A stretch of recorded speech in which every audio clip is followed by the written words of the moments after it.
एक गरीब परिवार की कहानी। ये जादुई कहानी प्राचीन काल के एक गरीब इंसान की है जिसका नाम रतिलाल था। वह अपनी पत्नी के साथ छोटे से घर में रहता था। रतिलाल दैनिक भिक्षा मांगने जाया करता और जो कुछ भी मिलता उससे अपना और अपनी पत्नी का जीवन यापन किया करता। एक बार सारा दिन भिक्षा मांगने के बाद उसे केवल एक मुट्ठी चावल हाथ लगे और वह अपने घर पहुंचा तो उसकी पत्नी दुखी होकर बोली, घर में तो अनाज का एक दाना भी नहीं बचा है और आप एक मुट्ठी चावल ही लाए हैं।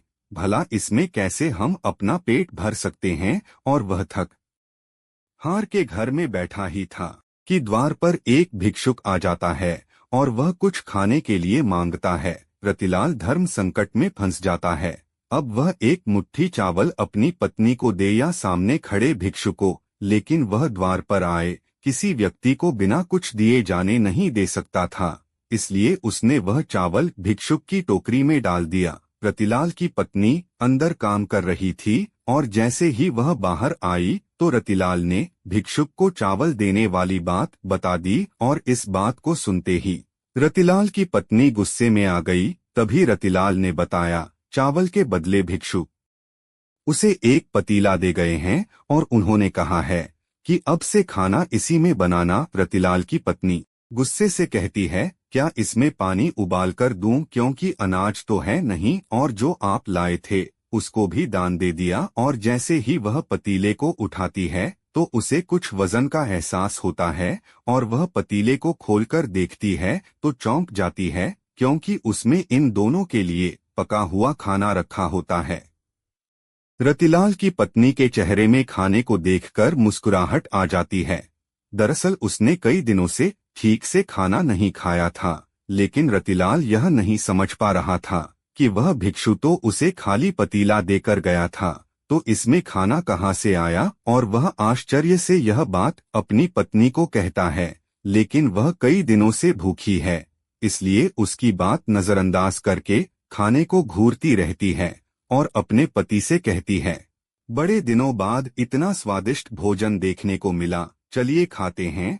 और रतिलाल खाना खाने बैठ जाता है, लेकिन अभी भी उसका ध्यान उसी बात पर टिका होता है, क्या यह बर्तन जादुई पतीला है। भोजन करने के बाद वह अपनी पत्नी से अपने दिमाग में चल रही उथल पुथल के चलते यह बात कहने से अपने आप को रोक नहीं पाया कि जरूर यह जादुई पतीला है जिससे इच्छानुसार भोजन प्राप्त किया जा सकता है।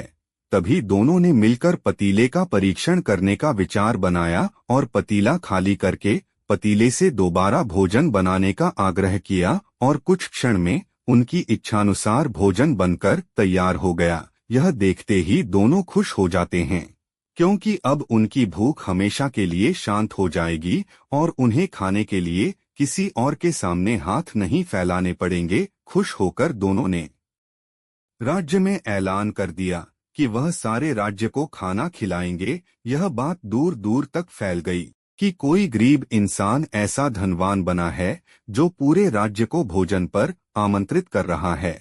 और अगले ही दिन रतिलाल के घर के सामने हजारों की तादाद में लोगों का हुजूम उमड़ पड़ा, जिनमें से ज्यादातर लोग तो यह देखने आए थे कि भला यह गरीब इतने सारे लोगों को कैसे खाना खिला पाएगा। लेकिन देखते ही देखते एक से एक व्यंजन सबके सामने रख दिए गए और सभी को खुला आमंत्रण दे दिया गया, जितना खाना हो उतना खाइए और जरूरत पड़े तो घर भी ले जाइए। यह सुनते ही राज्य के सभी लोगों ने जी भर के खाना खाया और अपने साथ अपने परिवार के लिए भी लेकर गए, लेकिन खाना खत्म नहीं हुआ। यह देखकर कुछ लोगों के मन में शंका उत्पन्न होने लगी है और उन्होंने राजा से जाकर शिकायत कर दी कि महाराज, जरूर उसने कहीं से चोरी की है, कि अन्यथा उसके पास इतना धन कहाँ से आएगा कि वह पूरे राज्य को भोजन करवा सकें। और राजा भी सच जानना चाहता।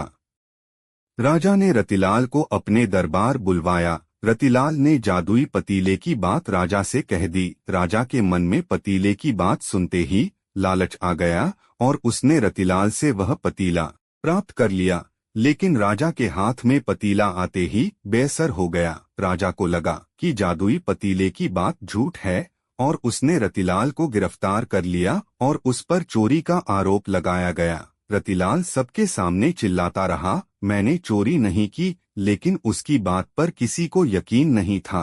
राजा ने आदेश दिया कि रतिलाल का पतीला नदी में विसर्जित कर दिया जाए और रतिलाल जब तक अपनी चोरी की गलती स्वीकार न कर ले तब तक कारागार में ही रखा जाए। और जैसे ही पतीले को पानी में विसर्जित किया जाता है, राजा के महल में चारों तरफ पानी बहने लगता है और देखते ही देखते राजा का महल पानी की बाढ़ से डूबने लगता है। राजा अचानक अपने महल की ऐसी स्थिति से घबरा जाता है। उसे समझ में नहीं आता कि यह कैसे हो रहा है।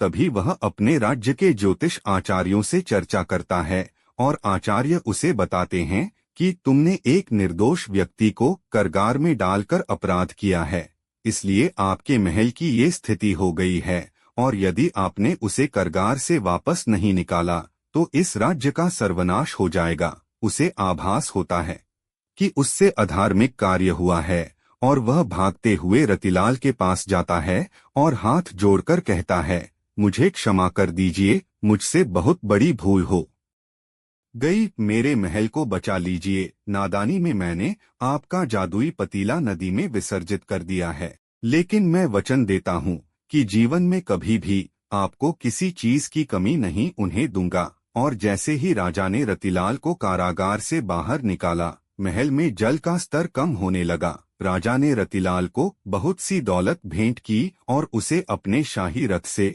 उसके घर भिजवाया और एक जादुई कहानी का अंत हो गया।